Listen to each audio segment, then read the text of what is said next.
On July 2nd, on the instructions of the head of state, the Minister for Mines and the Minister for Security put an end to the illegal mining activities of a group of foreigners in the Cascades region. This concerns two mining sites which clearly go beyond the semi-mechanized exploitation set up in the middle of the forest in the localities of Jaraba Koko and Chifora by expatriates in complicity with. These activities have been going on for some time without the required authorization. And as far as the coveted minerals are concerned, nothing is yet clear. The authorities have put an immediate stop to the work, and have announced a series of measures to be taken against those involved. The environmental impact on the site remains enormous. Images with Betty Bienau and Adama Julian Dambele.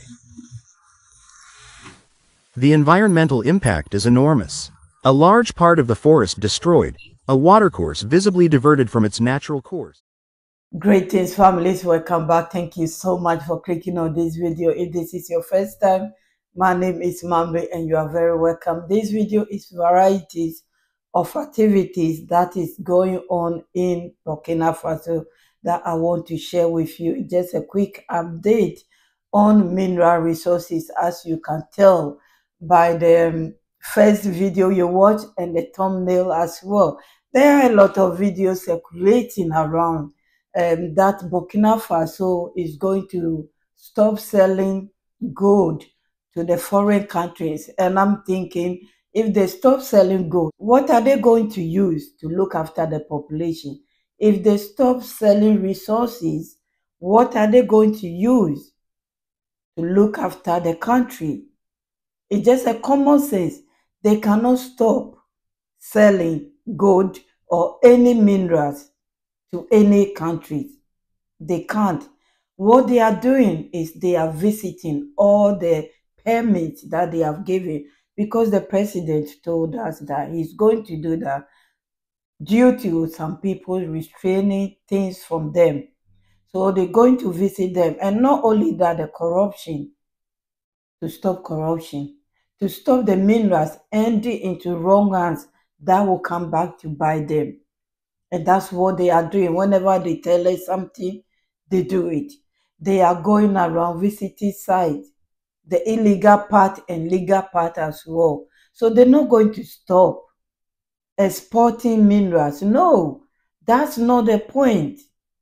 The point is they're going to visit each and every one, make sure your work is done properly. Just like the Malian minister was in one of the company, the sugar company, the video I shared the other day, and he was really upset because the factory is there, people need job, people need sugar. It's not making money to the country. This is what they are doing. So please, my families, listen to this video for educational purpose, because I want this video to be shared among Africans. It's not fair what is going on in Africa. It is not fair.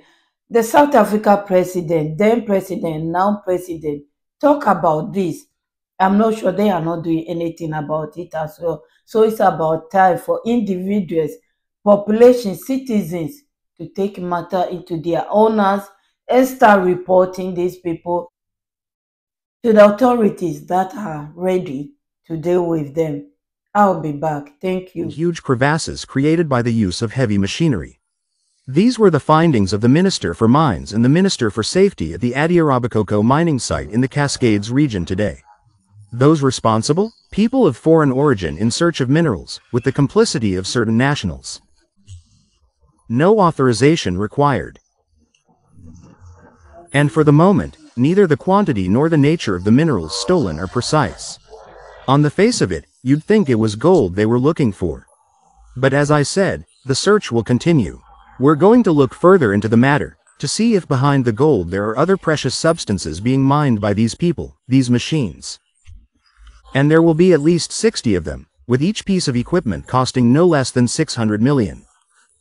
This shows the extent of the phenomenon, and we need to take strong measures to put an end to this activity for good. Another mission is simultaneously underway by the defense and security forces to stop similar activities in the Difora area. The Minister for Natural Resources is right. They use gold as front. Some use diamond. Some use silver in front. But there are other resources that Africans has no idea yet. And what they do is when they get it, they take it to their country, they do their own research, and then they come back and give you peanuts essence of that because you don't know the value of it. Plus, they were illegal. And I just don't understand it. How can an Africa go to Europe or China and start digging and no one will talk about it? Or no one will ask them, what are you doing here? It seems like people see them and think, oh, it's the government that gave them permit. And normally they hide in the bush, far bush that people will not reach there. They just bribe one person, sell their land for them, and then boom, destroying the land as well. All this rain that is coming and destroying it, part of it is that they have to cut those trees down to get the land to start digging. How can you go to somebody's country and be doing that? It's beyond my understanding. Recently, there was a woman that they have even given her name in Ghana that for years and years, she's like chameleon. She will come and dig and even bring people in. Their visa will expire and they will be working for her and she will be taking this gold. When they arrest her, within a short time, Ghanaians will defend her. She's out, she's gone. And then she will come back again. So many times they have arrested this woman. I can't remember the name they gave her. It's just sad. It just, I don't know the word to use. It's not fair. And it's about time that African resources is used for Africa. In addition to stopping work on the sites, the Burkinabe authorities are planning a battery of sanctions against those involved. Today's titles will be withdrawn outright, and as a result we will be asking them to leave Burkina territories. And this exploitation has benefited from the complicity of certain Euro brothers. As such, all those who hold research permits and semi-mechanized mining permits will simply have their permits withdrawn. It is also said that some have mining artisan cards. The air card will simply be withdrawn, and the list of people involved in this mining activity will be withdrawn. As for the equipment found on site, it will simply be subject to administrative seizure. We will simply seize this hydraulic shovel, which will be made available to the state and obviously operated in the theater of operations. Legal proceedings have also been initiated. This will also enable us to detect and identify any accomplices and enforce them as well. The law's integrity and severity. Several clandestine sites operated under the same conditions by expatriates have also been reported in the hot basin and southwest regions. According to Minister Yakuba Zabri Guba, action is underway to map these illegal sites, track down those responsible. I support them 100%. They should track them down. Go to the forest everywhere they are, because some of these people works with the old government. So they should get them. Find out what they are doing. If they are not paying taxes, get it from them. Mineral resources should be managed by the government anyway, 100%. It shouldn't be mined by private owned or anyone coming from outside. Do you think they will be giving you all the money they get from it? No. They will move tons and then they will tell you it's 1 ton or half a ton. What will you do? Because the thing, all of them is going raw. You will not see it physically. It's going raw. How can you put a value on something you don't see? How? And this is what is going on throughout Africa. And it's sad. Right now, some of our people are also involved because they are not getting anything from it. So if foreigners will come and take it free, let us also go and take it for free. So they are also digging the leftovers that these big bulldozers dig. When they finish, they will go and also start doing it, polluting the water. It is sad. There was a news or there was an article that is saying Ghana water is full of sickness. And I believe that one of my son-in-laws work with some foreign companies also in Ghana somewhere that deal with these mineral resources. The type water, they purify it over and over, Again, because they knew what is in it. And this is the job of my son-in-law. He is always pissed off, but he needs money. He needs to work. So that's what they are doing. Do you think the government will have such a money to purify the water for those that cannot afford bottled water that drink straight from the tap? No. And to me, it's annoying when I come across things like that. It will never be done in America, nowhere in the world except Africa. And our leaders knows it, and they allow it. Please, let's listen to more. I'll be back. Which are the common property of all Burkinabe. More than 24,000 billion CFA francs illegally left Africa in 2015 as a result of illicit financial flows linked to the export of extractive products, reports the United Nations Conference on Trade and Development.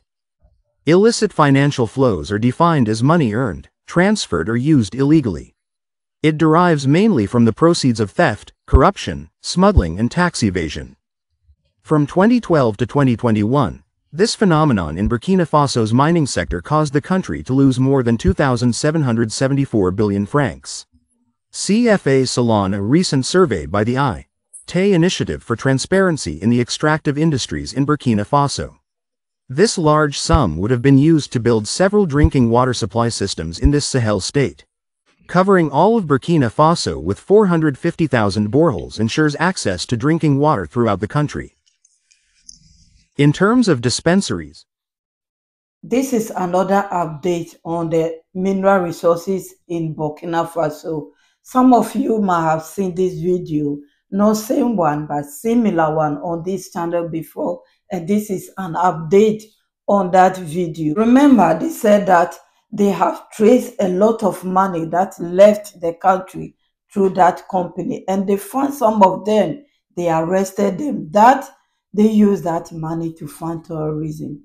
So yes, they have elected this man to look into it, how they can save money, block all that loopholes, and get the money into the system of the country. If they do that, they might not be taking money from IMF or World Bank. Would they allow them? I don't know, but they don't care, and we don't care. We have to do everything we can to keep our resources.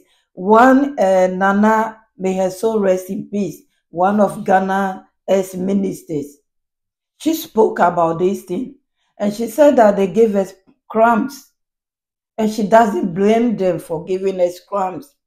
They take millions, billions, and then out of fraction, like 1%, they will divide it, that 1%, give it to this African nation as aid. Then they ask you to sign it with strings attached, and then they go and give it to this one, strings attached, sign it, and if you don't want it, they take it from you, even though it is a fraction of your own money, your own resources, and that is the crumbs that was left.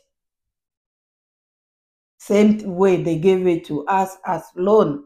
So this man is doing his best. Please listen to more. You'll be amazed. In terms of dispensaries, built and equipped, that's at least 90,000 CSPS. For our villages, in terms of schools, for the education of our children, there are 108,000 schools that could have been built with these billions of CFA francs, continues Jonas Yen. Burkina Faso can do without development aid and therefore reduce its debt to the so-called wealthier countries, assuming that a state needs them to incur debts of 700 billion CFA francs. A case in point? And if he is able to mobilize 600 billion CFA francs from his own resources at the same time, he may well have going into debt to the tune of 100 billion. But today in Africa, we have the possibility of taking on less debt. Because this debt, this money, whatever comes back to us in the form of aid or debt, it leaves our country. If these illicit financial flows in the mining sector are leaving the country, it's partly due to several well-oiled multinationals' modus operandi, including production fraud, a mining company applying for a permit to mine gold. We know that gold contains silver. Who's involved? So this company spends the time in its statements saying, for example, that the amount of silver found in gold is 90 times or 80 times greater than the amount of gold and yet continues to mine as if it had taken the license to exploit money, so for example through such a practice. This is to minimize or misrepresent the actual quantity of their products. These illegal financial transactions also persist because of shortcomings in the government departments responsible for monitoring, controlling and collecting mining revenues. There are only state structures, which are in the mechanism. Monitoring, control, revenue collection. They don't share information, so there's a lack of coordination between these structures. So there's a weakness in control, and when it's like that, it encourages and facilitates this kind of illicit capital trafficking. This coordination between national structures should also be extended to the international one to better control ore quantities. Families, I intentionally play it all for you to hear it. How are you feeling? What are you thinking? This is why I said some time ago, Africa is not poor. We are not poor. We're not supposed to be the bottom. We're not supposed to be called the poorest country full of diseases. We are not poor. The money we have, the resources we have, we are not supposed to be poor. We have leaders that do not care. Amount of things that he said that money will build in Burkina Faso, to me when I was listening, it just blew my mind. And that's a fact. And it's sad. I said it before that it's not only Burkina Faso, it's happening everywhere. Recently, last week or so, I refrained from talking about it, but I'm giving an example. Ghana now decided to refund their own gold. Ghana, that is Gold Coast. Ghana's name was called Gold Coast. The gold is everywhere. Obuasi, where they get more, the majority of gold, they have been digging since I was born, and they are still digging gold in that area. Obuasi, they are digging, they are polluting them. In future children, God knows what kind of diseases they will be having. What type of leaders do we have? What have they done to us that we can't think? What? I don't get it. This topic just upset me because, like I'm sitting here now, no one will come to my house and take whatever they want and then go. And even if you are a thief, God forbid, and you do it once, you might not be able to do it twice or third time unless you delete me. So for them to allow this to continue happening throughout Africa, it is sad. Families, returning subscribers, new ones, those who are passing by, share your opinion under the comment. I can go on and on about videos like this because it hurts a lot. We are not poor. Africa is not poor. They make us poor, and our leaders help them to make us poor. I will see you soon. Bye-bye.